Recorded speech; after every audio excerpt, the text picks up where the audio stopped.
Since the dog decided to prune it, I've decided also. Cool, Tom Spellman. Delicious. It's beautiful. Now you have an entire thing going on in the front. I think we got to move over there. Okay, What's sure. going on? Absolutely. Yeah.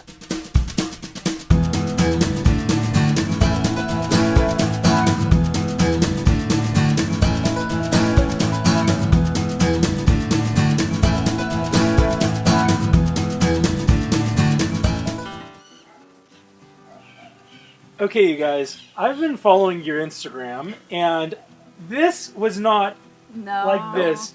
All I saw was over there like a few fruit trees up against the house. What happened?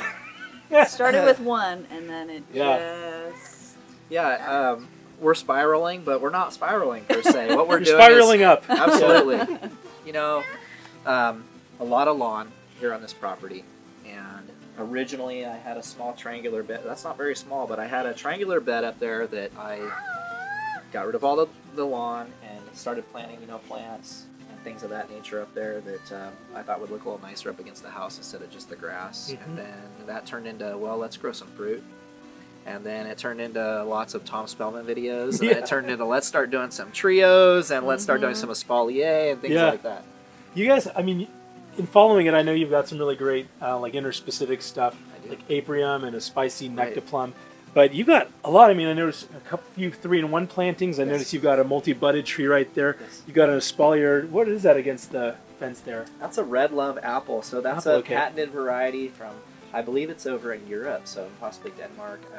They developed that particular variety over there. That's the red flesh one, isn't it? It's a red fleshed apple. So that's going to really soften up that block ball right there. We're really excited about that. So there are some fruiting spurs on there, and we're getting ready to go here in the spring. So yeah, you've got everything already being trained out, so that's going to be incredible. Yeah.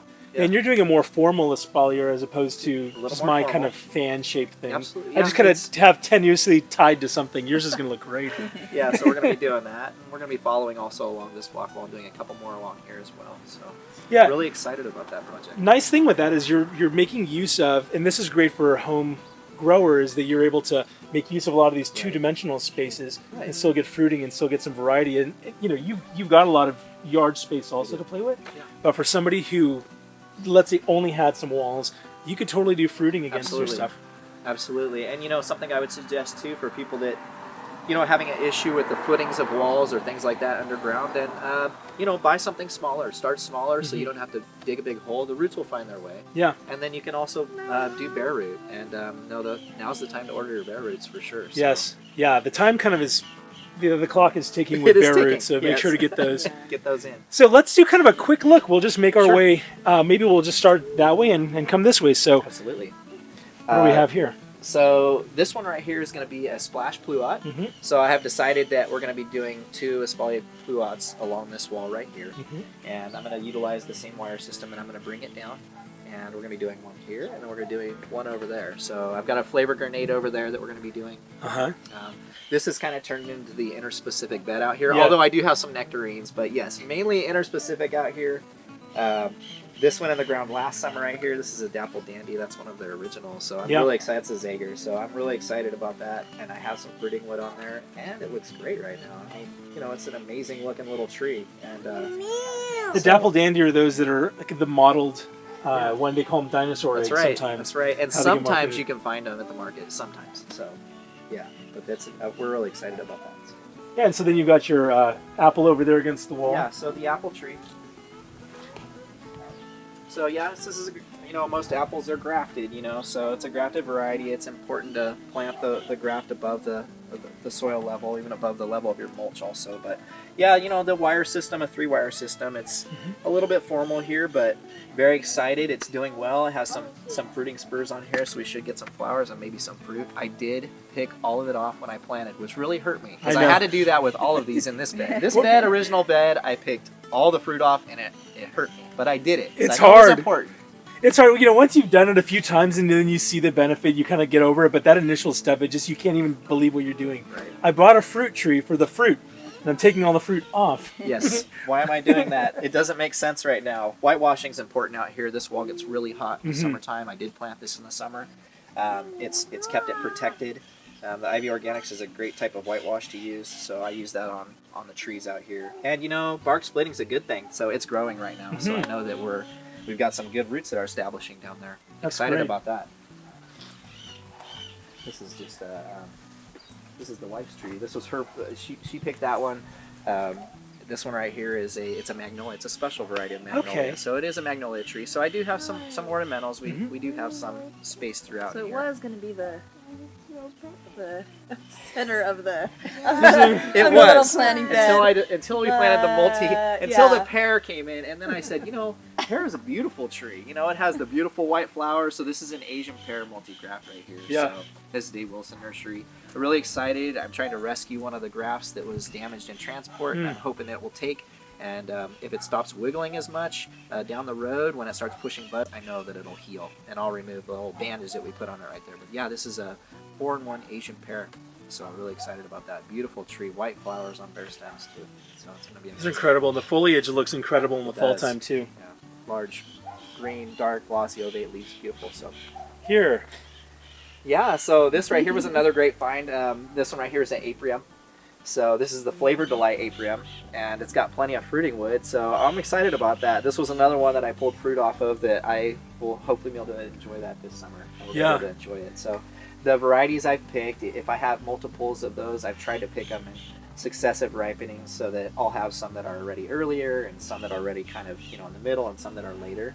For like, you know, the ones that I have 3 of. Things that I have 2 of, I'll always have like an earlier and a later variety. So that way we can enjoy it a little bit longer. Yeah, you get fruiting as opposed to just 2 weeks straight. Right. You now have it over an extended period of time. So we're still working out the spacing on some of them that I have in the pots, but you know, those are going to be going in here probably in the next week or so. Yeah, but with the bigger pots, you're going to have a much more established tree. You know, along with the wood chip mulch out here, which will be possibly getting delivered here shortly. I'm working with a local tree company and getting that stuff for free. And they're going to drop it, and it's going to be a monster pile. But you know what? We're going to use it. You're going to use it. Yeah, absolutely. You're going to fill this. You're going to That's replenish right. this. That's right. So we've got another aprium right here. So that's the Summer Delight aprium. And that went in the ground last summer. Whitewash as soon as it went in the ground really helped, you know, from any of the sunburn. And I've got plenty of fruiting wood on here too. Yeah, so a we're ton really of it. excited about this one as well. Nice open shape. These have beautiful, apriums have beautiful tree shape. They do. And the leaves are, they're reminiscent of like a birch tree. You know, they have like a lot of the same shape as a birch tree. So that you know, it does look decorative also when it leaves out. So Any of the like more apricot varieties and cultivars really do have a much more ornamental than like the plums, in that the leaves are just so gorgeous on the apriums and apricots. absolutely. Yeah. So the last tree in the original bed that I have over here. Now all the fruit trees in this bed went in last summer. This is a spicy nectar plum, and plenty of fruiting wood on it. Really excited about that this year. And this will need to be, I'm going to keep this down, and this one's going to stay a little bit shorter. You know, I don't want it going into the house, obviously, or anything like that. So we're going to take a look at the growth this year. We're going to prune aggressively during the summer, and then if I need to, I might even take down a little further. It might even come down to here. You've got a ton of scaffolding here. Absolutely. Now, this is an interesting point again about how, not just even forgiving, but how it's totally fine to bring a tree down like this for different kind of pruning style. How tall would you say this tree was when you first put it in the ground before you pruned Before I it? pruned it, it was probably a good 6 feet out of the pot. Yeah. Yeah. So the little whip came up here, Right. and probably had branches its coming off of it. Right. So it And kind of I seems looked- crazy, when right? It does seem crazy. And when I shopped for these, and these were in 15-gallon at various nurseries, I made sure that I found ones that had low scaffolding. So ones that had low branches to start. To And begin that's with. That's how you do this backyard horticulture. You start low. So you want it with the lowest possible branches. And boy, they would look at me funny at the nursery, because I would be looking at the stuff on the bottom, the little twiggy, spindly growth, and they're like, "That's just like you just prune that off, and you get this big tree." And I'm That's like, right. "No, that's not what we're doing here." So, and I've even had a gentleman tell me, "Oh no, you're gonna kill that tree," and no, we're not gonna kill it. Yeah. We're just making it shorter. That's all. That's so good. I can't wait to see how this, and you know, the foliage on this is just so gorgeous. Flowers too are gonna be amazing. So that'll be really great. This is gonna be a great spot for that right here. Too. Spicy nectar plum is one of those crazy ones where it's both ornamental and the fruit is really, really good. It's gonna So look gorgeous this had here. probably 40 fruit on it, all pulled off last summer. Yeah. Very sad day. Especially on a Sad more day. mature tree like a 15-gallon. Yeah, very sad day, but I knew it was important to get the roots going. So that's why we pulled all the fruit. It'll feed you. It'll feed Absolutely. you. So moving on to the trios right here. these are cherry trees, and I chose varieties that do well in Southern California, and I decided, well, let's do some trios. You know, Tom Spellman talks about that a lot in his videos, and I decided that I wanted cherries for a little more extended period of time. So I bought 3 varieties that are successive, you know, in successive order, to spread out the season a little bit. And the way that we planted these were basically, let's go earliest varieties to the north and the latest varieties to the south, and we'll work it around in a circle. Yeah. And Lisa was like, how's that going to look? Is that going to look a little strange or weird? Well, no, we're going to prune each one of these to be almost a third of a tree. That's so right. It's going to make one nice vase-shaped tree, and each one will have its third. And the foliage it really looks similar, so you're not going to even be able to distinguish. So I'm guessing like low chill varieties in Southern California, Right. Mini Royal, Royal Lee, and Royal Crimson. So what did I've you do got for a the third Craig's one? Crimson. Craig's Crimson. Yeah, Okay. and then I've got a Mini Royal, and then we're going to try and take a little bit of a gamble on a Rainier. A Rainier, true Rainier. I've got a Royal Rainier in my yard, and Yeah, so we're going to see what happens. we're going to take a little gamble on that one, but you know, why not try, right? Why not try? So absolutely. And when you got the space, you're not rolling the dice on a single place. You got 3. You're going to get Absolutely. out of a couple of these. And things. I chose this site too because this is the drier spot. And you know, cherry trees like to be a little bit drier. The roots like to be a little bit drier. So you know, I'm not going to plant them on the downhill over there where most of the water is naturally going to go. We're going to plant it up here where it stays a little bit drier. That's awesome. Obviously, lots of wood chip mulch. We're going to be whitewashing, and we're excited for buds pushing. Yeah, that's going to be gorgeous. Yeah. It's so exciting when it's in this stage. You almost can't even imagine. Here, Kyle, show down here. You've got these 3 twigs, and it's hard to even think of these as trees, because what is this? This is just a stick. Like, nice job planting sticks in your yard. This looks like something my kids would have planted in the ground. Yeah. But you've done it where you've got them raised on a mound to get away from that heavy soil, so give some drainage. You've got them planted, like you say, in a drier area of your yard. Right. And in the springtime, each of these little buds over here is going to push out. Absolutely. And it's always this miracle when you go out and you look and think, my goodness, stuff's growing out of those sticks. Right. Absolutely. I know there are some people that walk by and they kind of go, you know, they have a perplexed look when they look over here, like he just planted sticks. That's awesome. So yeah, that's very cool.